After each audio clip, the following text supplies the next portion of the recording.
Hey everyone, it's Amber with Social Speak Network.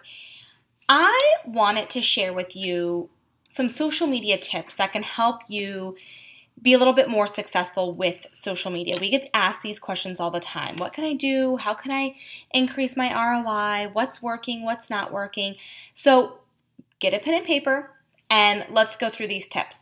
The first tip is obviously video. Video is huge. It is honestly probably the number one thing that you can do to increase your brand awareness and your social media engagement. So videos, get used to it. It took me a long time to be okay with being in front of the screen, whether it was on my phone or my computer, finding a backdrop. And, this is my office space, so this is what it is. You can get a backdrop. You can make the videos as fancy as you want. I like convenience, so I like the videos that are authentic, that just resonate with me. So figuring out what that video background is for you, so to speak, something that makes you feel comfortable and be okay being in front of the camera. So get used to doing videos. Engage with your audience. Remember, social media is a two-way street. I always tell our clients, think of social media as an online networking event. When you go to a networking event, you're meeting people, you're starting those conversations, you're exchanging cards, you're collecting that information, reaching out to them, setting up a time to talk, whatever it may be. Social media is the same way, and you have to engage. If you want people to engage in your brand, you need to engage in others. So if people are putting up questions, answering questions, asking questions, engaging with your followers is huge. Becoming an influencer in your industry. Now, this doesn't mean that you have to have, a celebrity mention your brand, which if you did, that's awesome. But it's becoming an expert in your field. It's becoming somebody that people know, like, and trust. And that is a part of becoming an influencer in your industry. An influencer is different for each business, each industry. So finding, those topics that you want to talk about, that value that you want to give to your audience, and for them to be able to say, when they think of social media, they think of Amber Irwin, they think of Social Speak. So what are those things that you want people to be remembering you by and becoming an influence in that realm? Number 4, reuse old content. So if you have been blogging for the past year, 2 years, 3 years, so on and so forth, that's all content. Now, granted, some of it may need to be updated, but you can turn those blog posts into videos. That could be content that you can do as a video and then post onto your website, onto YouTube. So that can give you kind of a guideline of different topics that you can talk about. Update old blog posts. For us, we're always updating old blog posts and being able to reuse old content, update it, and then in that old blog saying this is updated as of the date with the link to the new blog. So reuse old content's number 4. Number 5, make sure that your feeds are attractive. So meaning that, again, social media is social. You don't want to always be talking about me, or buy. You want it to make sure that when people are coming to your Facebook page, your Instagram feed, whatever it may be, that they are attracted to it. They find that value. It's a multimedia feed. So you have images, you have videos, you have live videos, you have text, you have links. So you're sharing all different types of content onto your social media accounts, and that it's valuable. Maybe it's tips and tricks, maybe it's myths, maybe it's outside sources, maybe it's specials on specials on the services or products that you offer. Just be conscious of when you're posting to your social media accounts.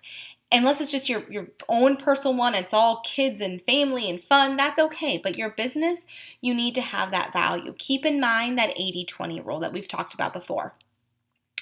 Number 6, go live.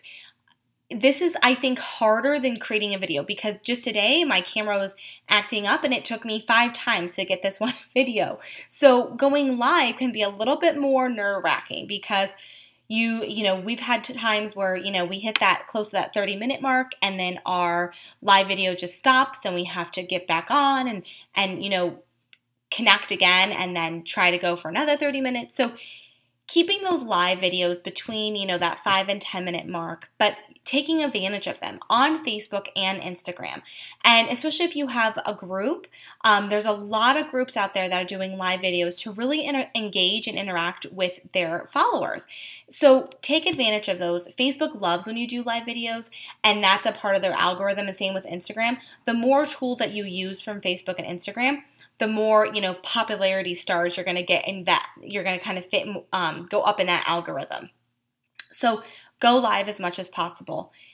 Number 7, insights and analytics. We've talked about this, but I'm going to ingrain it more into you because I want to make sure that you are paying attention to what's working and what's not working. So maybe you did go live and you put out a special offer and you had maybe 100 people that liked or engaged on that live video. That's awesome. Now what do you do with those 100 people? Was there a landing page that they went to? Did you get those names and emails? Did you put up a static post and have no engagement at all? Looking at, the times of days, the days that you post. Those are all things that are really going to help you become more successful with your online marketing. So paying attention to those analytics, looking at your Google Analytics and making sure that you are getting that traffic from Facebook, from LinkedIn, from Pinterest.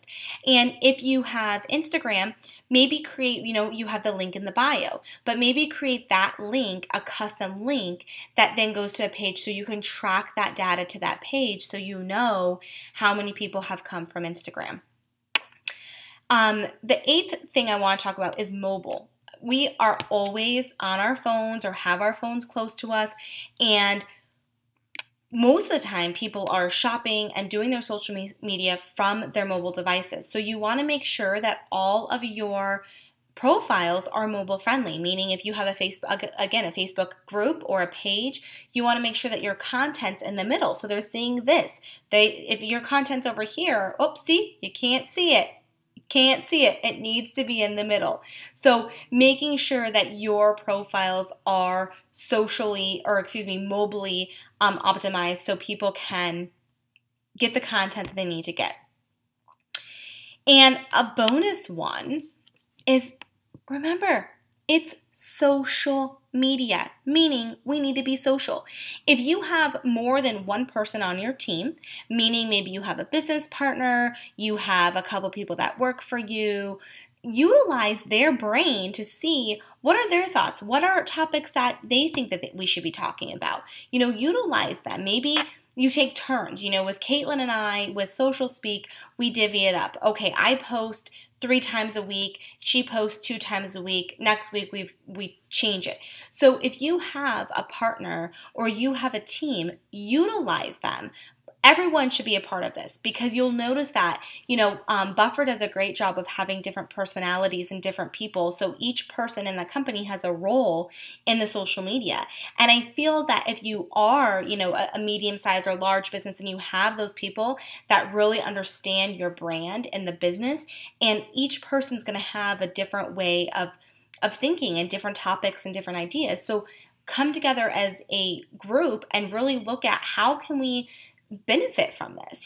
How can we be social and create this community online with everyone on the team? So again, just remember, it's social. It is a two-way street.